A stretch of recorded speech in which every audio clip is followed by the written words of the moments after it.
Como é possível mudar de vida sem recorrer ao suicídio? E se pudéssemos salvar vidas e o mundo melhorasse para todos nós?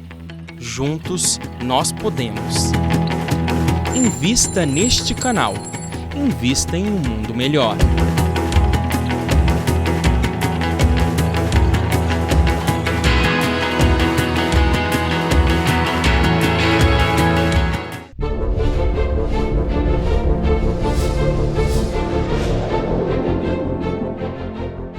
Estamos de volta com a terceira e última parte do nosso programa.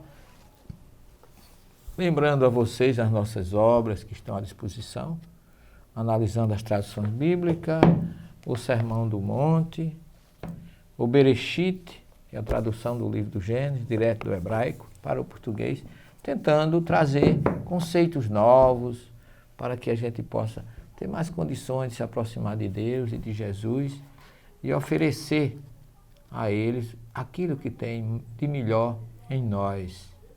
Né? Como essa obra aqui, por exemplo, a Didaquê, se você pegar o capítulo 9 delas, está escrito lá no item 2, não oreis como os hipócritas, mas como ordenou o Senhor no Evangelho. Orai o Pai Nosso, o qual está nos céus, como nós já vimos, 3 vezes ao dia orai assim.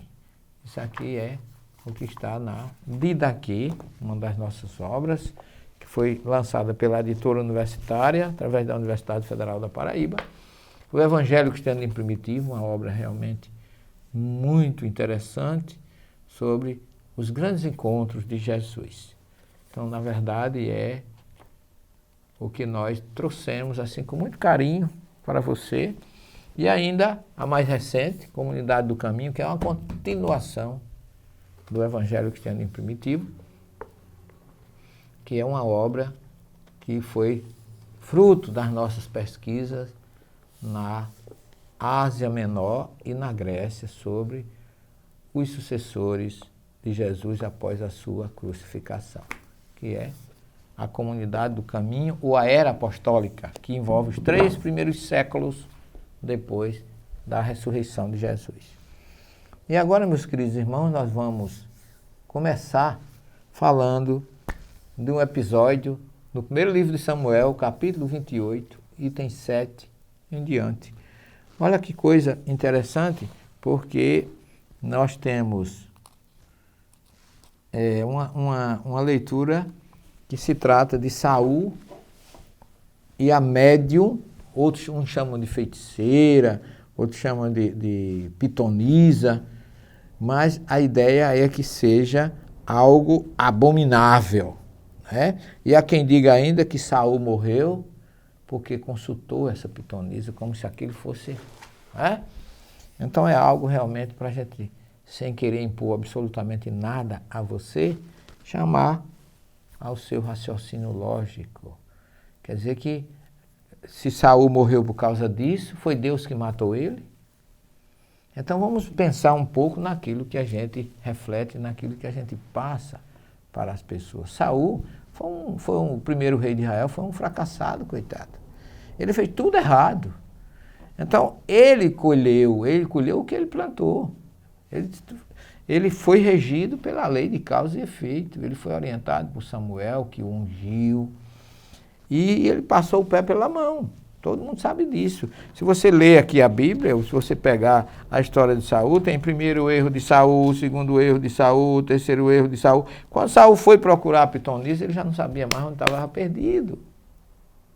Porque o próprio Deus já não estava dando mais assistência a ele. Porque quando a gente se afasta de Deus, quando a gente não quer a paz, o amor, a fraternidade, a gente fica como Saul, fica perdido. Não temos para quem apelar. Aí tem gente que vai apelar exatamente para a pior coisa que existe, que é se afastar mais ainda de Deus. Aqui, coitado, ele foi procurar essa médium, que se ela é médium, se ela tem essa faculdade, foi Deus que a deu. Não é algo de Satanás. Tudo que existe nesse planeta é criação de Deus. Satanás não existe, mas se ele existisse, seria uma criação de Deus. Então é preciso que a gente tenha essa consciência do que o bem e o mal é algo que surge do homem, não é de Deus. Deus permitiu que o mal exista para poder diferenciar desde o momento que Ele nos permitiu, que Ele nos deu o livre-arbítrio lá, simbolicamente, metaforicamente, com o primeiro casal que nós conhecemos, que foi Adão e Eva. Então veja o que é que está dito aqui. Saul disse então, quando os filisteus se reuniram e vieram acampar em Sunam, que é exatamente a planície de Jezrael, ali naquela área do Tabor, na área do Gog e Magog, naquela região onde eles acham que havia a batalha final. Então, Saul ficou, quando ele viu a quantidade, encheu-se de medo.